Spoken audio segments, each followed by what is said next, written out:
lain, ini hanyalah sekotak susu. Tapi di matanya inilah kunci untuk kabur.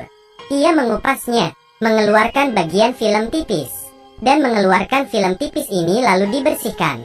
Saat akan keluar, diam-diam menempelkannya di kunci rahasia sel.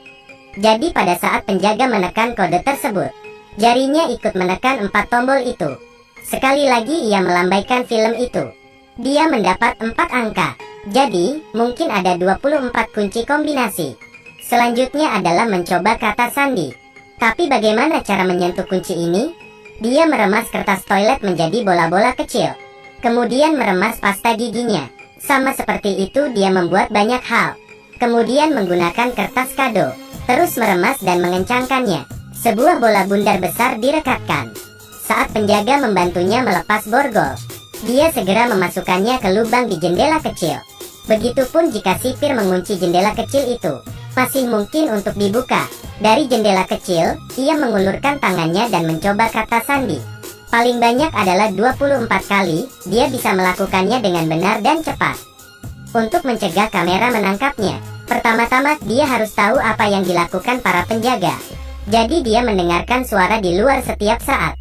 Melalui suara, saat pintu dibuka dan ditutup, dia tahu para penjaga setiap hari setelah membawanya ke sel akan keluar untuk mengobrol dan merokok bersama. Jadi ada waktu 1 menit setiap hari. Tidak ada kamera pengawas. Ini adalah celah yang dia cari. Tetapi ketika dia keluar dari penjara dan apa yang harus dilakukan selanjutnya? Jangan meremehkan Ray Breslin.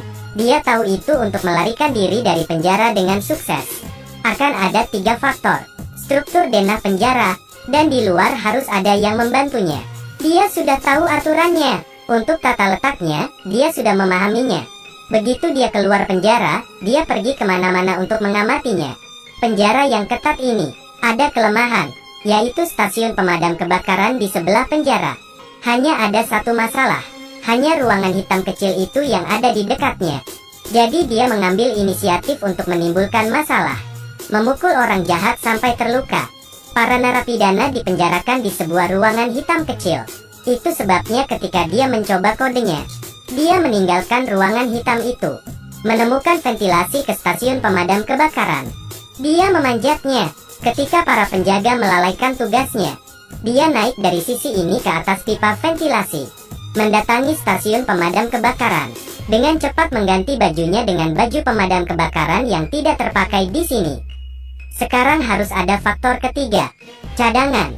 Ia sudah membuat janji dengan rekan satu tim dari luar. Pada titik ini sebuah mobil kecil akan meledak. Ada kebakaran, maka truk pemadam kebakaran akan diberangkatkan. Dia segera bersembunyi di bawah mobil pemadam kebakaran. Ia pergi dengan mobil ke tempat kebakaran terjadi. Muncul dari bawah mobil. Ketika setiap orang sibuk, tidak ada yang memperhatikannya. Masuk ke mobil rekan satu timnya. Ia berhasil kabur. Benar, dia bukan seorang kriminal, tapi seorang ahli melarikan diri dari penjara.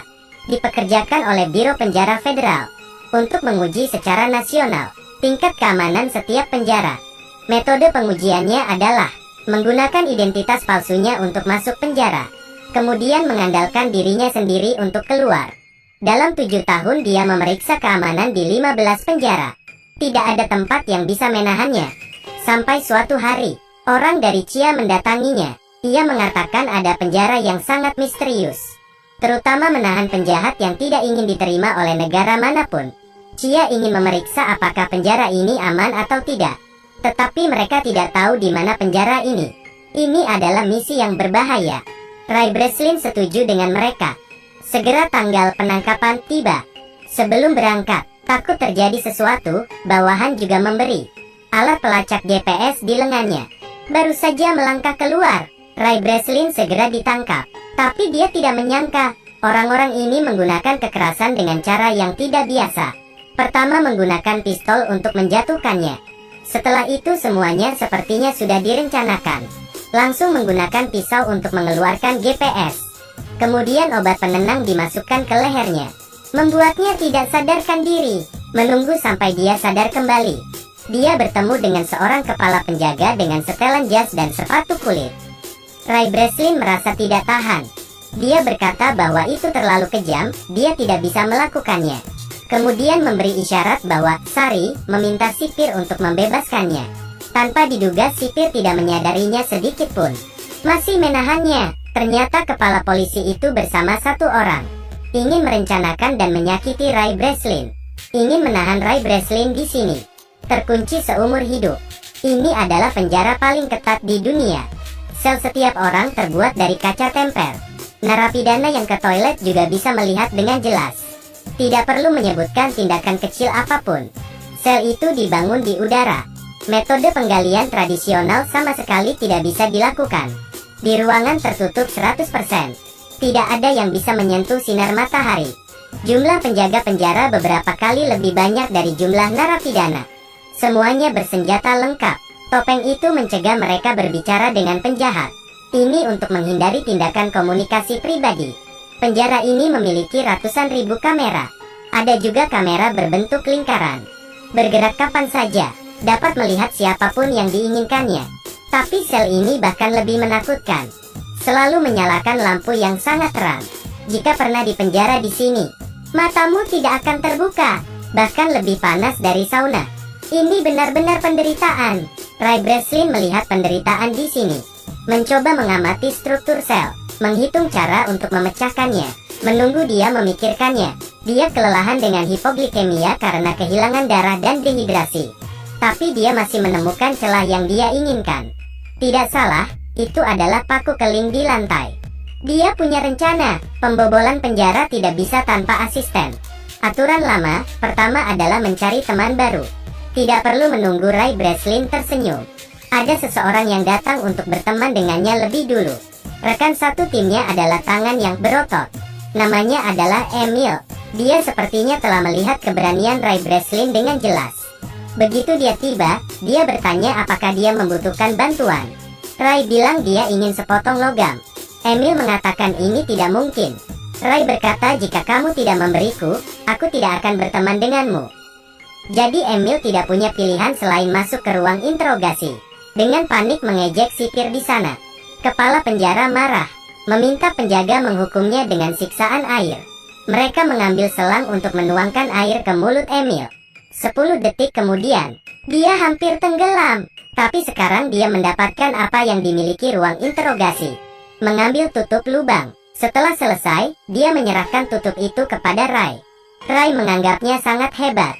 Jadi dia bercerita tentang identitasnya sebagai kepala penjara. Dan juga menceritakan pengamatannya, pemahamannya. Ternyata dia tahu, konstruksi di dalam sel sebagian besar lurus ke atas. Bisa dikatakan, sangat mungkin ada tanah.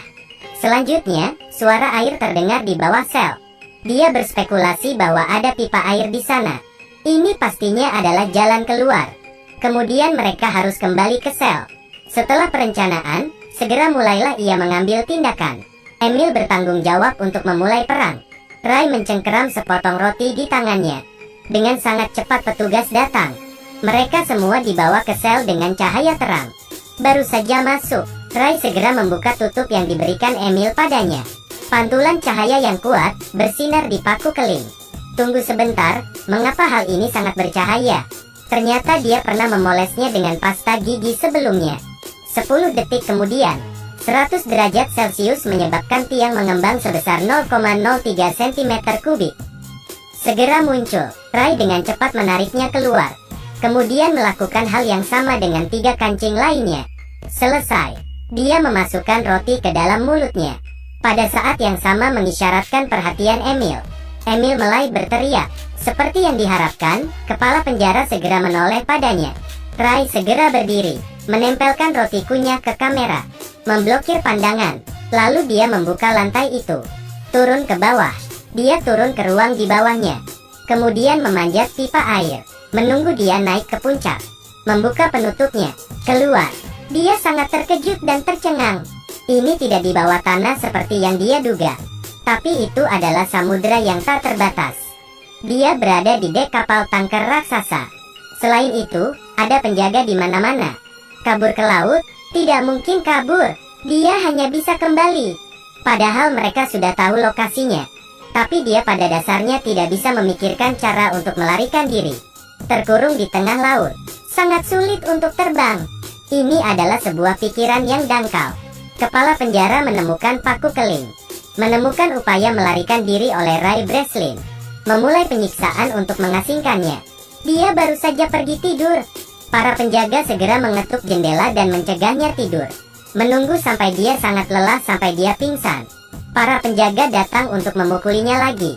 Memukulnya sampai dia sadar kembali. Alhasil, setiap hari Ray Breslin selalu dalam keadaan koma.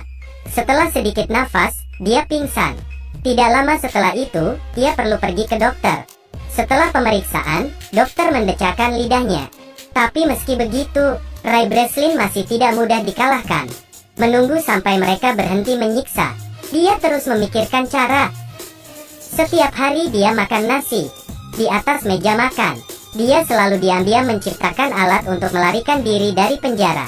2 lensa kaca, pulpen, selembar kertas karton keras, dicolokkan kembali ke tabung kaca. Benda-benda yang baru dibuat ini disebut kaca heksagonal, khusus digunakan untuk pengukuran arah. Kemudian mereka membawa seorang rekan baru. Dia berpura-pura berurusan dengan kepala sipir. Sebagai imbalan untuk naik ke dek. Tiba di atas dek, segera gunakan kaca heksagonal Ray untuk menentukan arah. Ketika Ray Breslin mendapatkan nomornya, dia langsung melihat bahwa kapal itu berada di daerah yang tidak berangin. Dia mengamati bahwa tutup saluran berlawanan arah jarum jam. Jadi mereka ada di belahan bumi utara. Berdasarkan penilaian iklim sedang yang lembab, kemungkinan besar ini adalah pantai Maroko di Afrika. Langkah selanjutnya adalah menemukan seseorang untuk membantunya menyebarkan berita. Ray langsung teringat pada dokter yang wajahnya selalu menunjukkan ekspresi tidak senang. Jadi dia menyuruh Emil untuk menikamnya. Kemudian pergi ke dokter untuk menjahit lukanya. Berpura-pura sakit sesekali. Mendatangi dokter untuk muntah. Tentunya ini membuat dokter akan merasa sangat tertekan. Mengungkap identitas aslinya kepada dokter. Memintanya untuk memeriksanya sedikit. Tak lama kemudian, hati nurani sang dokter pun terganggu. Membuat keputusan untuk membantunya melarikan diri dari penjara. Dia memperkenalkan perpustakaan mereka kepadanya. Menyerahkannya ke bawahan Emil. Semuanya diatur dengan baik. Akhirnya waktu untuk melarikan diri telah tiba. Saat larut malam, kepala penjara melihat Ray Breslin menabrak dinding. Dia menguping sinyal yang sedang diketik Ray. Mengartikan kode itu, akan ada kerusuhan di area C besok pagi. Kepala penjara memutuskan untuk mengirim 3 tim pasukan untuk menyerang area C. Tapi ini hanya jebakan Ray. Dia ingin semua penjaga lari ke area C.